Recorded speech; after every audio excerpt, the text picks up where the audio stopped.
Good morning to all the students of class 12th political science here. We were doing the second chapter of our book, The End of Bipolarity, and today we are going to do the fourth part of this chapter.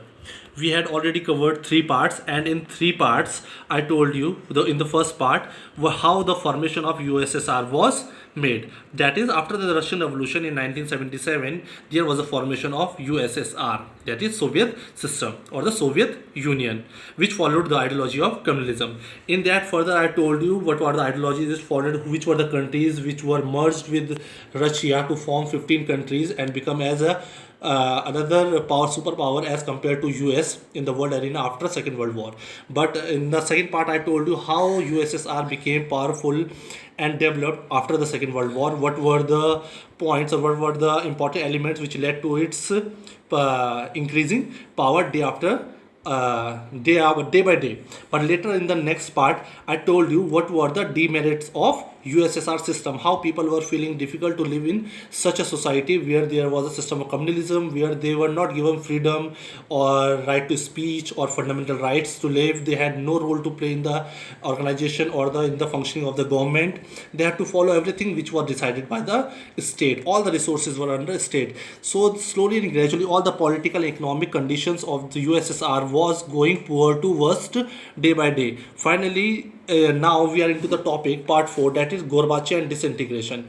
As we know, the conditions had gone very weak because of the invasion of USSR forces, that is the Red Army, on Afghanistan for 10 long years, which led to the poor economy of USSR. So we were reading about how it was going weak and weak day by day, that is after 1917, after 1945 till 1985. Here is the topic Gorbachev. We'll read who was this person and what is its so important role in the disintegration of USSR. This personality played the most important role in the disintegration, we can say collapse, khatam hona. ठीक है, that was the organization USSR. It collapsed when Gorbachev came into this particular role. So, reading about Gorbachev, his full name was Mikhail Gorbachev. Mikhail Gorbachev became the General Secretary of Soviet Union. If I tell you General Secretary of Soviet Union, this was the post as equivalent to Prime Minister of India. If you talk about the highest post like Prime Minister today, this was the highest post of USSR. So in 1985, Mikhail Gorbachev became the General Secretary of Soviet Union in 1985, and which he was of the party Communist Party. As I already told you in the past parts, that there was only a single party, and that party name was Communist Party, which followed the ideology of communalism. Okay. So what was the role of Gorbachev here? Gorbachev initiated to reform the policies of economic and political system. When Gorbachev became the General Secretary of Soviet Union, that is of USSR, so he wanted to change or reform, bring changes in all the economic and political system or the policies which were going in all the 15 countries, including Russia, at that particular period, that is 1985. Why he wanted to make these economic and political changes? Because all this economic and political system was going on according to communalism, but now people had felt that living in such a system was very difficult to survive, and people felt that there should be a change. So Mikhail Gorbachev took initiative here to reform the society. This system was opposed, but this system was opposed by the leader within the Communist Party. Mikhail Gorbachev was of the Communist Party, but his party member of this Gorbachev, they opposed these initiation taken by Gorbachev to change economic and political system of USSR. They didn't wanted Gorbachev to change the system of USSR, so they opposed him. So this was the situation going on this particular time. So moving forward, after this, Gorbachev, when he was not supported by his Communist Party, they opposed him because he wanted economic and political reforms there. One second. The people of Republic had been fed up of the old style rule of Soviet bloc, and in December 1991, under the leadership of Boris Yeltsin, you have to remember these names, Boris Yeltsin, he was an elected leader of Russia. He led to the he declared themselves independent. Which countries? Russia, Ukraine, and Baltics. They declared themselves independent under the leadership of Boris Yeltsin. But before that, why this happened? People of Republic, all the people of these 15 countries had started fading, and they were feeling awkward, and they were fed up of this system. They didn't wanted this older system, which was communalism, which did not give democracy, freedom, or right to speech, or fundamental rights to any citizen, or the participation of people in the state or government affairs or in the authority system. Now people wanted their lifestyle to be changed as compared to Western world. They wanted to follow the Western world, which was following the ideology of communalism. Capitalist system they were following. Here people also wanted to follow the system of capitalism. So that is why this particular year you have to remember, December 1991. This was the year when the disintegration started under the leadership of Boris Yeltsin, as Gorbachev was not supported by the Communist Party. So he was the national hero who supported Gorbachev and led his policies furthermore, and he was an elected leader, and Russia, Ukraine, Baltics were these three strong nations declared themselves independent of USSR. They disbanded the system of USSR and called them independent. They were no more the part of USSR here. So there was a disintegration of USSR in 1991 under the leadership of Boris Yeltsin. But the question arises, why reform? Why reforms are made? In the earlier chapter, also in the other parts, also I have already discussed most of the things here. I'm just giving you the few points what all led to the final disintegration of USSR.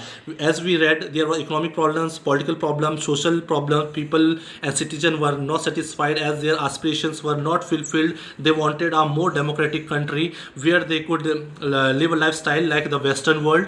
But here the question is, why reforms? To keep USSR well informed of the information technology infrastructure of the West world. Reforms, economic and political reforms are must, so that the people of USSR or the Republic of People of USSR could also have the technology infrastructure same as the Western world. It means people here wanted the lifestyle as equivalent to Western world. They didn't wanted to be a part of USSR as following a communist system anymore. So this led to the reform. Another point which led to the reform of reform by Gorbachev was life of people had become difficult under communalism. Here the life of people had, I have already told you, become comfortable. Their needs, desires, aspiration of people were not fulfilled. Their lifestyle was not good here as compared the life of Western world was more better. So they wanted to follow ideology of capitalism here. They wanted democracy, freedom of speech, fundamental rights, and their participation in the government functioning. But this was not the case here. So the next point is, this is what coup means. Sudden change in the situation. A particular situation, there is a sudden drastic change, or in Hindi we can say takhta palat, like a sudden change in a particular situation. So a coup took place in 1999 before disintegration in 1991. What happened?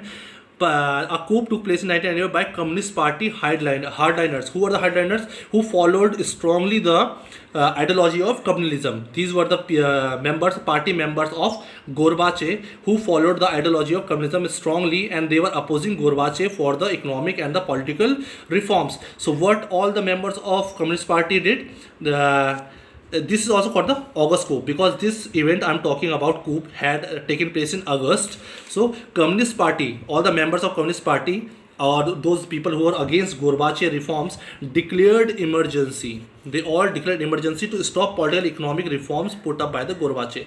They declared emergency in USSR, that is in all the 15 countries or the republics. Emergency was declared because they wanted to stop political and economic reforms or changes which were taking place at that particular period of time, 1991, which were put forward by Gorbachev. So they didn't wanted to change the system. They wanted to follow the communist system. So they declared emergency against Gorbachev. But at this particular moment of time, a national hero appeared, as I told you previously. This was Boris Yeltsin.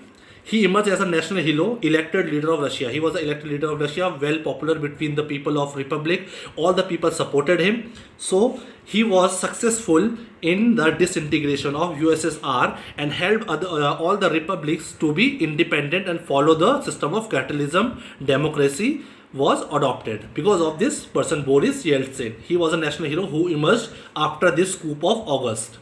Coup means Taktabra, sudden situation when emergency was declared against the policies of Gorbachev. What he did, Boris Yeltsin, he opposed the coup by communist hard leaders. What were the coups? Emergency was put up by communist hard leaders. He opposed it, and when he opposed it, all the people supported Boris Yeltsin, and emergency was removed. Under his leadership, as in the previous here, I have already told you. Here also I told you Boris Yeltsin, an elected leader of Russia, Ukraine and Baltics, declared themselves independent. So here, after the coup of August, under his leadership, the most important and powerful members like Russia, Ukraine, Baltics declared themselves independent in 1991. So these nations, Russia and Baltics, under the leadership of Boris Yeltsin, declared themselves free and they followed the system of capitalism, democracy. The next question is, why did the Soviet Union disintegrate? So this is the most important question. Why did the Soviet Union disintegrate? Now I am not going to here explain you each and everything, because in the last three part, whatever we have studied, how economic, political and social conditions were going worse to worse, day by day, year by year under USSR, and how people were not happy with the system and they wanted to follow capitalism, and how Gorbachev brought the economic policies and the new political policies. He wanted to reform the system. Along with it, Boris Yeltsin came as a national hero. He supported Gorbachev's reforms, and finally he was successful in independent three nations and the important nation Russia, Ukraine and Baltics. After that, there are the questions: why did Soviet Union disintegrate? We know most of this answer, and there and you must do it as a question, because in the exam many times there comes a question, why did the Soviet Union disintegrate, for maybe for 4 marks, 5 marks, or maybe for long answer type 6 marks. So you must be prepared for it. So I'm giving you here a few points. You need to elaborate it and write even more data about it. First one, internal weakness of Soviet political economic institution failed to meet the aspiration of people who were responsible for the collapse of system. We know as people were not happy with with the system of Soviet system, that is communalism. This was a major reason for the collapse of this system, that is disintegration of USSR.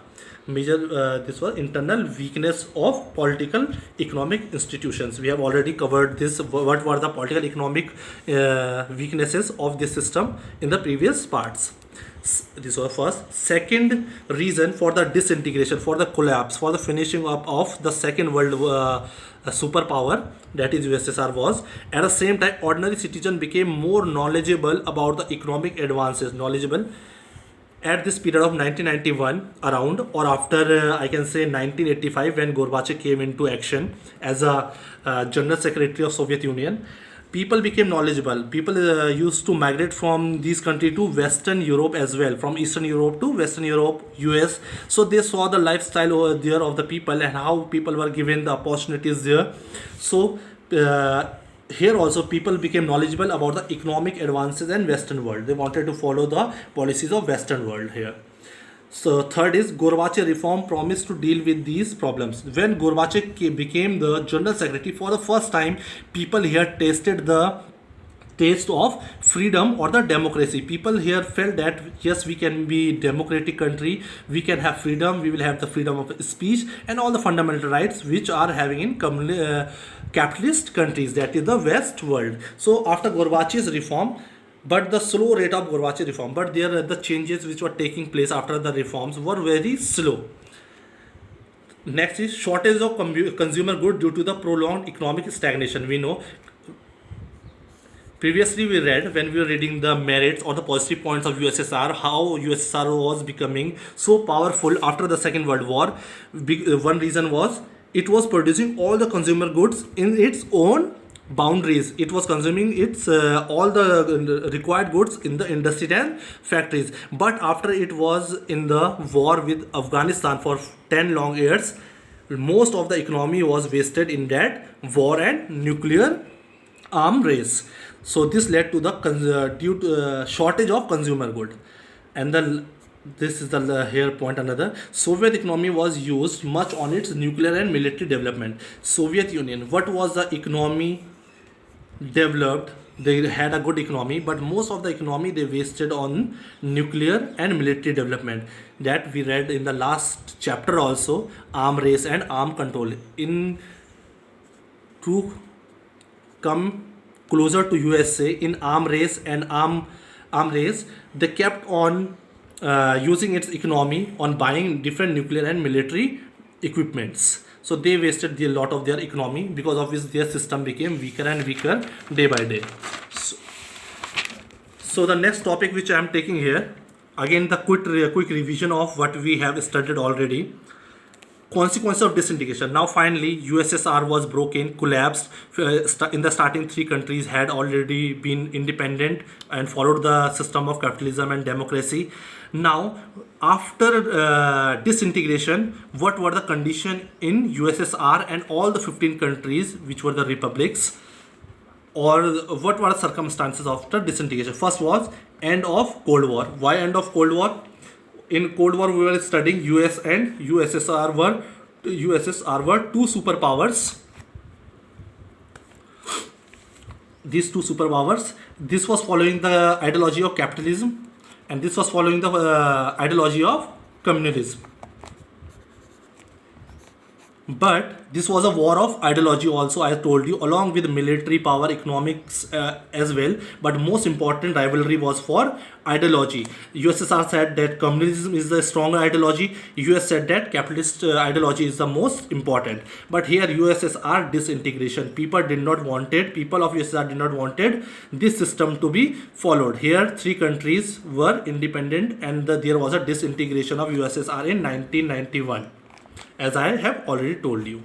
So when USSR disintegrated, it was collapsed, only one nation was left, or one country which influenced the whole world. US was the most powerful now in the world, and the whole world was influenced by the power of US, and everyone came to know that capitalist system was much better than communism, and all the countries mostly followed capitalism. So there was the end of Cold War. This was no more existing. So only one country was left, USSR. There was no Cold War.